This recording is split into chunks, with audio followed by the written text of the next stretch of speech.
Sure, once I was young and impulsive.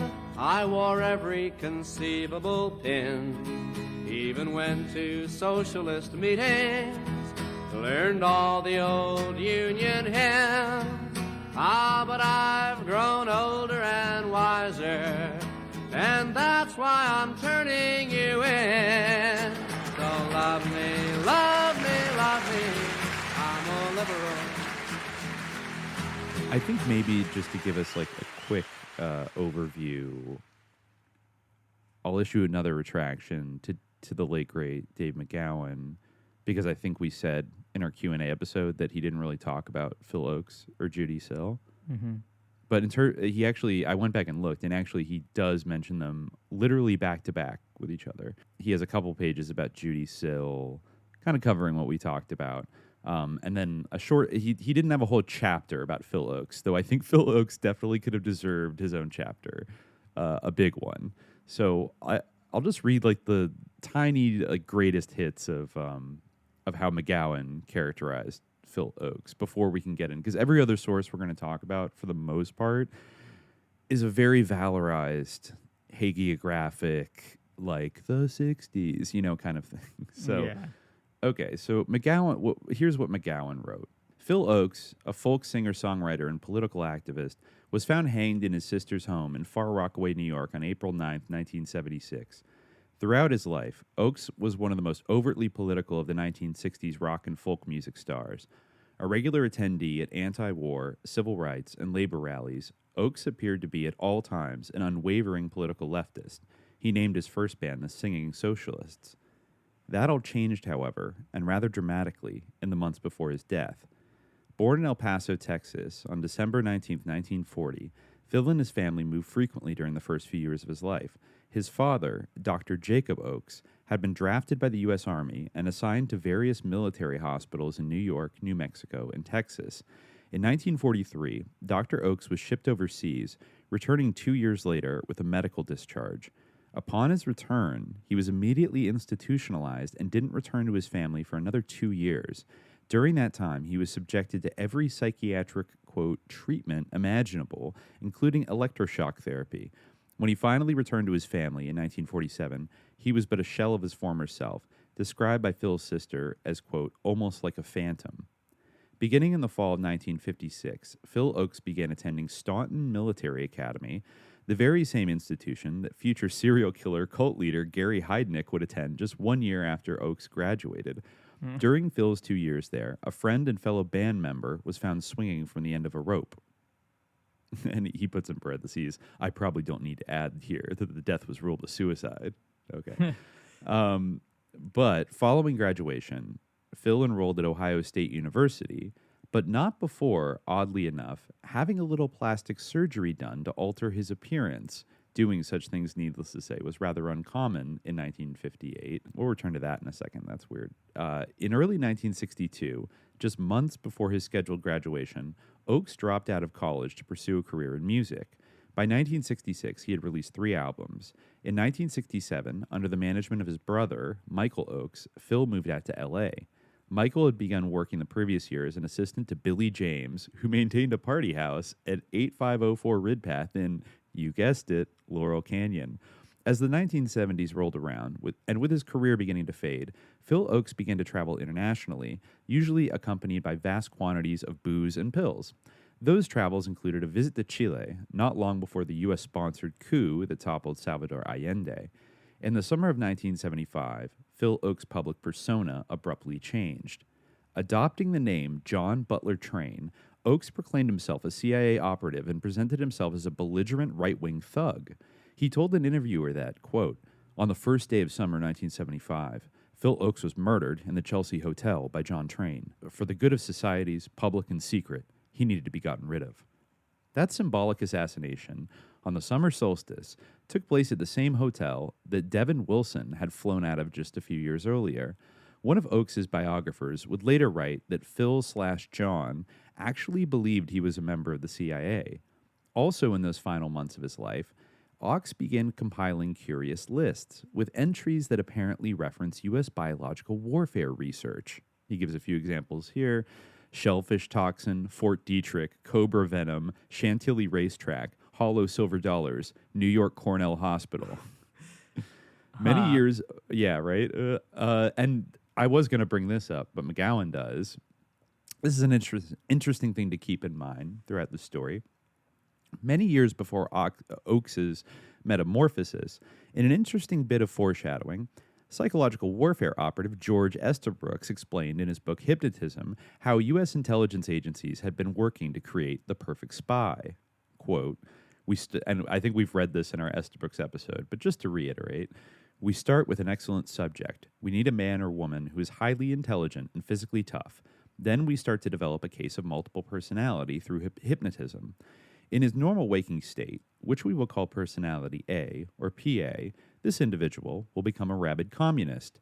He will join the party, follow the party line, and make himself as objectionable as possible to the authorities. Note that he will be acting in good faith. He is a communist, or rather his PA is a communist, and will behave as such. Then we develop personality B, the secondary personality, the unconscious personality, if you wish, although this is somewhat of a contradiction in terms. This personality is rabidly American and anti-communist. It has all the information possessed by PA, the normal personality, whereas PA does not have this advantage. My super spy plays his role as a communist in his waking state, aggressively, consistently, fearlessly, but his PB is a loyal American, and PB has all the memories of PA. As a loyal American, he will not hesitate to divulge those memories. So Estabrooks never explained what would happen if the programming were to go haywire and personality B were to emerge and become the conscious personality, but my guess is that such a person would be considered a severe liability and would be treated accordingly. They might even find themselves swinging from the end of a rope. Phil Ochs was 35 at the time of his death. So, that's a hypothesis right there. Yeah. And it does map somewhat cleanly onto the trajectory of Phil Ochs's life and kind of deterioration. Now, there's other things that could be said about like his final days and maybe even his quote-unquote mental illness itself. This also harks back to, I think, all the stuff we were just saying about the Unabomber, Ted Kaczynski, and talking about the idea of mental illness and are you a nut? Are you insane? You know, I think that in Phil Ochs's case, he was definitely kind of unhinged at the end. But but it's like, so more so than I think Ted Kaczynski is to this day. Like, you know, in terms of just like practical or like microcosmic things, like just his demeanor, like his affect, his ability to like speak cogently. Like I listened to the last interview that he gave as John Train, like, you know, just the way that he speaks, like Ted Kaczynski, like it's a different situation where like, you know, he's very opposed to Kaczynski, that is opposed to like any characterization of him as insane, and like he can make an argument like that he's doing what he's doing based on political convictions, which I think, you know, is something is a bit more valid to consider. You know, we said our piece about Kaczynski like in that episode, but you know, and like the merits of like some of his views and everything that was going on with him and his background and things, but you know, it's just very different from the like Train / Ochs as he appears like in those interviews where he's just like floating wildly from topic to topic, you know, having these kind of like weird grandiose fantasies of like calling up Muhammad Ali and like talking to him and like and getting like managing Ramsey Clark's campaign for president. And like some really of the all themes, over the place. I mean, some of the themes are things that he was invested in throughout his whole career, like fame, celebrity, like fights, you know, or sort of a like athletic, you know, combat type stuff, and you know, and also like presidential campaigns. He's obsessed with John Wayne. You know, one of the things that he scribbled, like, you know, later on in his life was like this idea to like a concert to save New York or something, and he seemed to always like return to this idea of like assembling all of these big celebrities together to like save the day somehow, like get like putting celebrities together. Like for a while, it was all about getting Che Guevara's brain into Elvis's body and things like that. That was like a fascination of his, and it seemed to like come out in that sort of scrambled state. But I mean, he's very different, just like in the practicalities of like being able to speak in a sort of lucid way. Like even we are able to stay more on topic than or even we are able to follow like a single line of conversation better than he's able to at the end. No, totally. Yeah. And I think what's notable and kind of like a difference between, say, like him and the Unabomber is that you really see like the psychological kind of deterioration over the course of like the last 5, 6, 7 years of his life compared to how he would talk in interviews and like the banter he would give at concerts and the kind of clarity of his songwriting and stuff like that. Mm-hmm. He seemed to be very, very like with it. And then he's kind of talking like Joe Biden, like at the end, and he's only 35, Yeah. And a lot of that, of course, is the coof juice. I mean, it's arguably, it's legal, it is the destroyer of many an artist. Yeah. I think. Yes, definitely. But also, like, one thing that's like tricky about the Phil Ochs narrative. I mean, first of all, he's well known, but there isn't like a huge fount of kind of information about him. So what you're left with are these very kind of hagiographical kind of accounts that want to dress him up almost as like the perfect tragic 1960s folk hero. Yeah, and like literally like folk hero and like folk kind of martyr.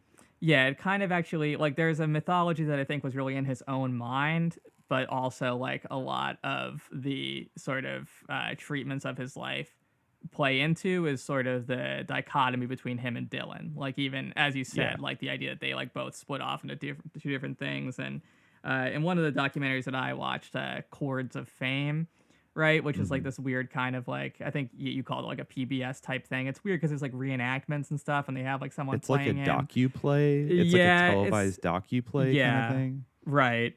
And I think it's from the 80s. Yeah, it's a weird like little documentary, but they even say that he was basically obsessed with Dylan, and he was always kind of bitter that he didn't have the same success as Dylan had, which I think does kind of bear itself out in some of his writings and in some of his statements that there was like a little bit of a fixation with Dylan. But I mean, like, in order to be like in that world, I mean, we'll go into this maybe a little bit, like, his like in order to just like want to be like a folk star, which I think he did. It wasn't just like he was doing this in like sort of a selfless way where it's like this is the best way to reach people. Like he definitely had like the motivation to be. He wanted fame in some way. Everybody says that about him. Like everybody that knew him. And I watched. I think it was There But for Fortune, is the kind of official 2010 documentary. Yeah. That was made about him, that interviewed all these people that knew him and also people that definitely didn't, like Sean Penn and Christopher Hitchens, who were just like shoehorned into it. It's a very like vanity documentary that has, if you thought the Eagles documentary was boomery, like you have no idea. Like it is I wish I had watched it now if it was. Yeah, that's why I sent you like the that. torrent file of it because you can't stream it anywhere. I guess they don't want people seeing it for some reason.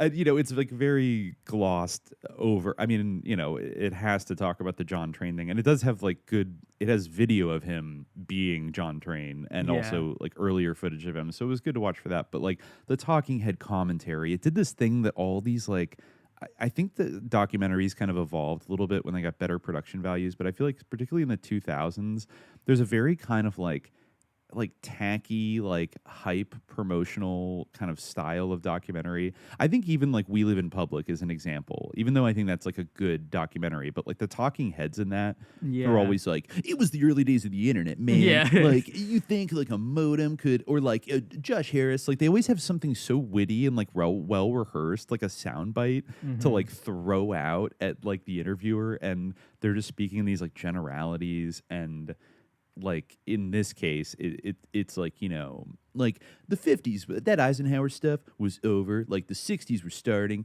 JFK was president. Like the Jetsons were on TV, and us kids were ready to like go wild, and like cut to like footage of like a rock and roll sock hop. Like just like really obvious. It hits all the stereotypes of like the 60s, like from a boomer perspective. It's and basically like the mixed same, with mixed with a very kind of like crunchy granola nostalgia for like the purity of like the 1960s, like Greenwich Village folk scene, and just how like, oh, they went on civil rights marches, which is, obviously was like, that was good. Like I think it's great that they were, I would also say that like struggling for progressive causes, right. No, the aspects of it that were like positive, like the the support for civil rights and the political involvement that some of those figures had, like definitely was good. But I think that like, I think that the corruption of like that good seed that was there, and like the sort of direction that like that went in was a big factor in what like drove him, like Phil Ochs, ultimately like crazy, like over the edge. Yeah. I think, and I mean, like that's not to say that it wasn't like that there weren't like MK like aspects to it either, like that it was just like this sort of tragic narrative of disillusionment or whatever. I think that like parts of that were like by design. Like I think that a lot of that was like stage managed, like some of the the aspects of that whole scene. But yeah, I think that like he seems to have like a real like loathing for it in a lot of respects, like what happens. And I think some of it is, like I said, maybe bitterness like towards like certain figures like in it. But it's I mean, he did have a complicated relationship, I think, with Bob Dylan. They were friends at first, like in the early 60s when Dylan was kind of coming up, and then I think they shared the same manager for a while. Was that Albert Grossman? Albert Grossman, and he managed a bunch of people too, right? Like he did, like not just Dylan, but a couple of big like folk figures. I mean, there were a lot of people kind of floating around, like scooping up this talent in the early 60s. You also had Joan Baez, who kind of comes from definitely a like weird scenes, like like a top tier, like weird scenes kind of family. I think her father was a scientist who worked on some kind of top secret shit with the Pentagon, and then I think was an MIT professor. I had an Alex Constantine book that talked about like Joan Baez and Phil Ochs kind of side by side as, or basically not necessarily saying like Joan Baez was like an op, but that she was somebody who had like inside, got to see up close, like kind of how the sausage was made, and was kind of like rebelling in her own way against it, but also knew that there's like, she inherently knew there were limits, and that, you can only go so far, if you wanted to have like a real career. And I guess she did get kind of soft blacklisted in some respects for being like outspoken and political. But anyways, I mean, this whole folk scene, I think we got to examine it a little more closely, as we've done with like the San Francisco psychedelic scene and like the Grateful Dead and like Palo Alto, as we've done with Laurel Canyon and all of those weird scenes that were going, a little bit later in the 60s, right? But like before those things really kicked off, the really hot music scene that all the hip beats and other people were focused on was this Greenwich Village like folk rock scene. I guess there was that Cambridge club too that we talked about. I think I remember that. That Joan Baez played at, and I forget what the guy in I think McGowan went into it, but the guy who ran that club had like a weird background, and of course Cambridge. I don't know, it was like Henry Murray going to like the folk club and like enjoying the jams in between like psychologically torturing Ted Kaczynski in 1962, or like going there on acid. Yeah, I'm trying to I think Tim Leary hung out there, and all the psychedelic people. Even though they seem to be some. I don't know actually.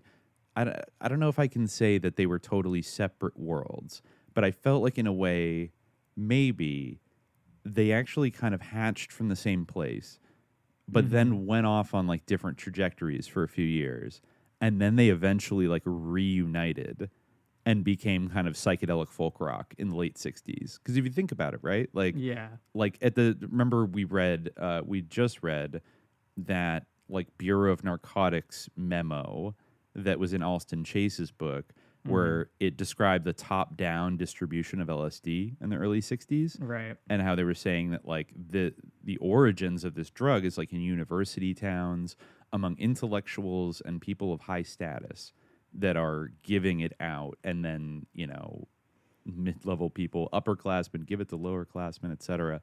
And so since we know that Tim Leary was literally giving it to undergrads like in 1961, 62 with the full endorsement of Henry Murray, and that Cambridge, Massachusetts also had one of the earliest like folk beatnik clubs that Joan Baez was playing at, and then that eventually just sort of like spread down, or I guess, you know, sort of like it definitely had a strong connection to like Greenwich Village and that whole scene. But then it's not like everybody in Greenwich Village, like it's not like everybody was taking acid in like 1962 in Greenwich Village. But there were like some people, like say Allen Ginsberg, floating around who had taken LSD. Maybe he gave out some of it to his friends, you know, but I think it was on a very low level at that point. And then it kind of like between the Millbrook Institute or the Millbrook Estate and Palo Alto and Los Angeles and the Merry Pranksters, they started like spreading it around the country as folk music was coming up as this kind of really a little bit more sober, political, like earnest kind of music movement. But then in Laurel Canyon, you get like the combo with, I think, the Byrds kind of represent it quite well, right? I mean, they literally blow up like with a Bob Dylan song, but like psychedelic, electric, and like soaked in acid. Right. And I mean, you can't neglect either, like, you know, the transatlantic connection of like the Beatles, like, you know, and their the sort Beatles of influence. Yeah, the Beatles. Well, they started doing acid around what, 1965? I guess so. And didn't Bob Dylan give it either Bob Dylan gave them acid, or I watched some of that like recent versa. Beatles thing. I mean, we have to do like a sus Beatles episode at some point because they're like really incredibly sus. But I watched that Beatles documentary, and one thing that came through is that they were like obsessed with Bob Dylan too. So they seem to have like some relationship, and there was even some talk that like Bob Dylan was going to come in and join the bands, like instead of someone else. I forget who they were kicking out at any given time, but anyway, that. I mean, obviously that was like a huge part of everyone's consciousness was like the Beatles. I mean, Phil Ochs even mentions them as being like the sort of catalyst for a lot of these changes that were happening. Even like there seems to be. Was he a Beatles? Was he kind of a Beatles hater a little bit? He was a little bit of a Beatles hater.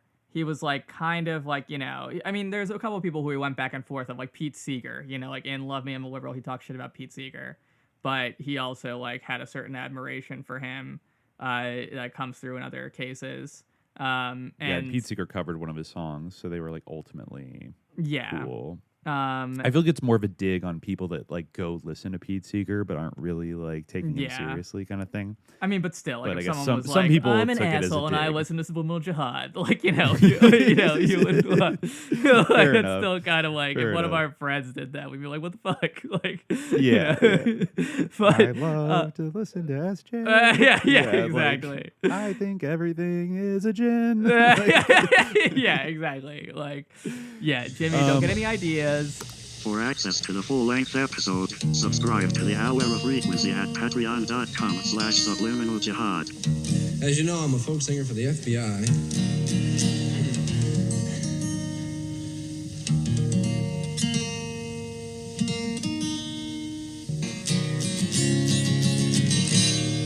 Here's a song about the Kennedy assassination called The Crucifixion.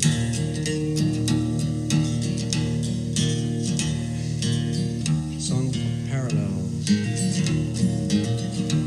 And the night comes again to the circle-studded sky. The stars settle slowly in loneliness they lie, till the universe explodes as a falling star is raised The planets are paralyzed, the mountains are amazed, but they all glow brighter from the brilliance of the blaze. With the speed of insanity, then he died.